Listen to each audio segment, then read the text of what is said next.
Welcome to another Unmuted with Marsha. And today we're going to look at one of the top issues that come up in our county meetings, and we're hearing it from one corner of the state to the other. That's the issue of inflation. And right now, Tennesseans are spending about $1,000 a month more than they were spending in 2020 during President Trump's time. And repeatedly, I hear these questions. How are they arriving at these inflation numbers when they tell us it's really not that bad? And we go to the grocery store and the gas pump and go by the clothing store and prices are through the roof. So I decided the best thing for us to do was to get an expert. And our guest today is Stephen Moore. You'll recognize him from his many TV appearances. He's also the senior economist over at the Heritage Foundation and a longtime friend and someone that I rely on for some good economic advice as we look at taxes and trade and inflation in the economy. So, Stephen, I'm delighted to have you join us. Thank you for being here.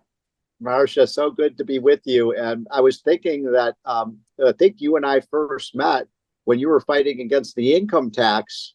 And I think you were a state senator or a state house rep. State senator. That's exactly right. And remember, you and I led the charge against the income tax in Tennessee. And then, of course, you were in the House, and now you're one of the esteemed members of the Senate. So and you always fight the good fight. So thank you for doing what you do.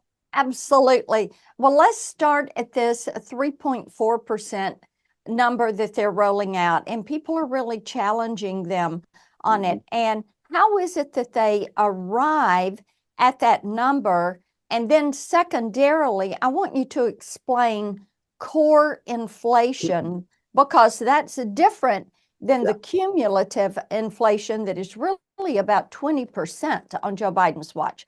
So how do they get to that 3.4%? And then what is core inflation?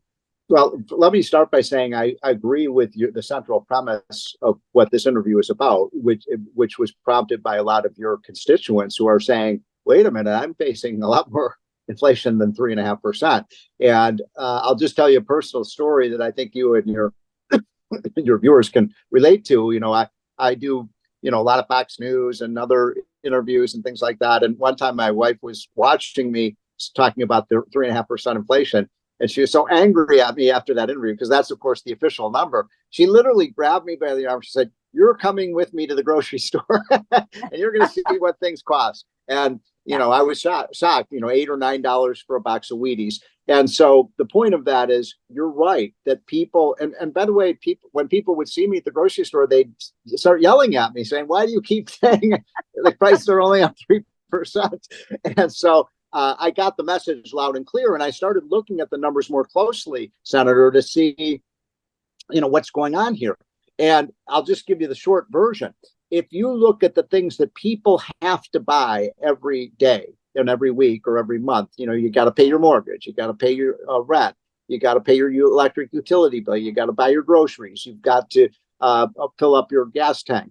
Those kinds of things, what I call the middle class essentials, those are not up by 3.5%. Those are up, by 2 to 3 times that amount. And so the cumulative amount of inflation, that is how much higher are prices today versus when Trump left office, the official number is 19.5%.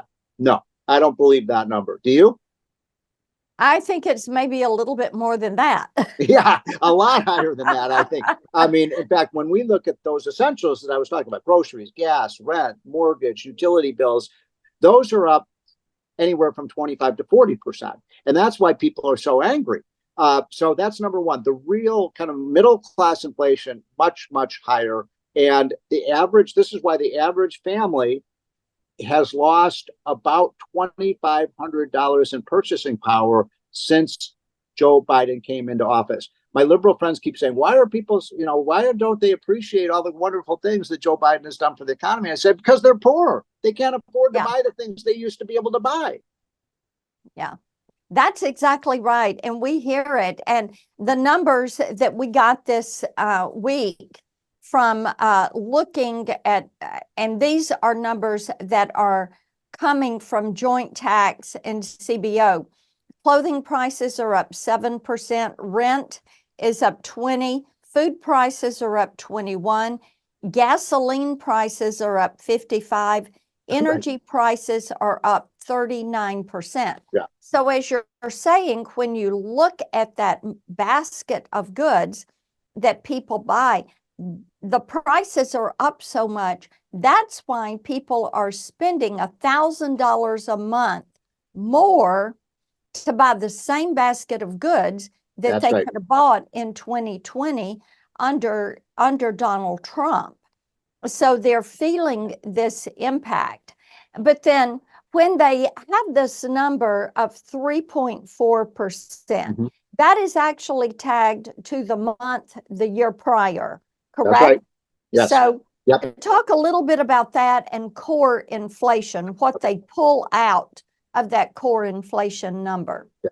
So what you really want to be paying attention to, what I like to look at is, the month-to-month change, but I like to look not over the last 12 months, but let's look over like the last 4 months, okay?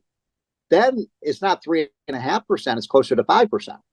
You see what I'm saying? Because we did make some progress. Inflation has started to come down, but if anything, it's starting to go, it's not coming down, it's going up a little bit now. Yeah. And so, and don't forget, I think your viewers are smart enough to understand this, but a lot of people in Washington don't understand it, including the president. The inflation rate was only 1.5% when Trump left office, 1.5%.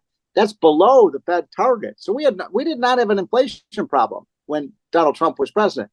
It's amazing to me, Senator, that in just 18 months, Joe Biden took the inflation rate from 1.5 to 9.1%. I mean, how do you screw up the economy that quickly? Well, I'll tell you the answer. You spend trillions and trillions of dollars we don't have. They acted like it was some kind of free lunch, like it was free money. Well, obviously it wasn't. And that's, and can I make another quick point, if I may? Because you can tell I feel passionately about this. I go to all these debates with, some of my liberal friends and they keep saying, you've heard this 100 times, right? Joe Biden is not raising taxes on anyone who makes less than 400,000. I'm sure you've heard him say that 100 times. Oh, yes. But guess what? Every single time you go to the grocery store, your inflation is a tax. It's the unkindest, it's the cruelest tax because you're paying, it's like a sales tax, right? When you buy that box of Wheaties, when you buy the candy bar, when you buy a dozen eggs, when you fill up your tank, remember, people, the reason the price is higher is you're paying the Biden inflation tax. That is so true. And when they give you the core inflation number, that does not include your energy and food cost, right? I have no idea as an economist why they even do this core inflation. They basically say, and then Biden goes, well, yeah, if you don't count gas, rent,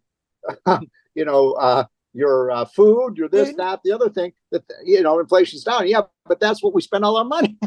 That's right. Well, they're trying to play this Bidenomics as if it's something good, but I think that our viewers on Unmuted know that inflation is bad for the pocketbook and they're paying a whole lot more money than they did. Stephen, I know that people are going to want to follow some of your writings and your lectures. And where do they find you on social media? Well, the best thing I want to recommend to all your followers is, and I know you get our hotline, don't you, in the morning? Yes. Okay. If people would like to get that, and by the way, there's no Biden inflation here because it's free. It doesn't cost you anything.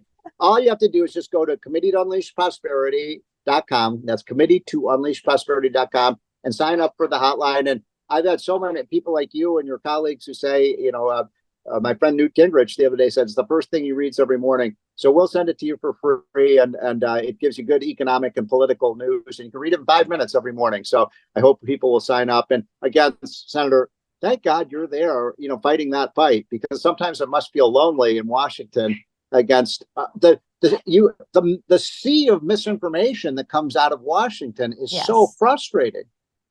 You're right about that. And that's why we love doing Unmuted and having guests like you join us. And to our audience, you will find me on social media, pardon me, at Marsha Blackburn. And Stephen, thank you for joining us. And to those of you watching, thank you for joining us for Unmuted with Marsha.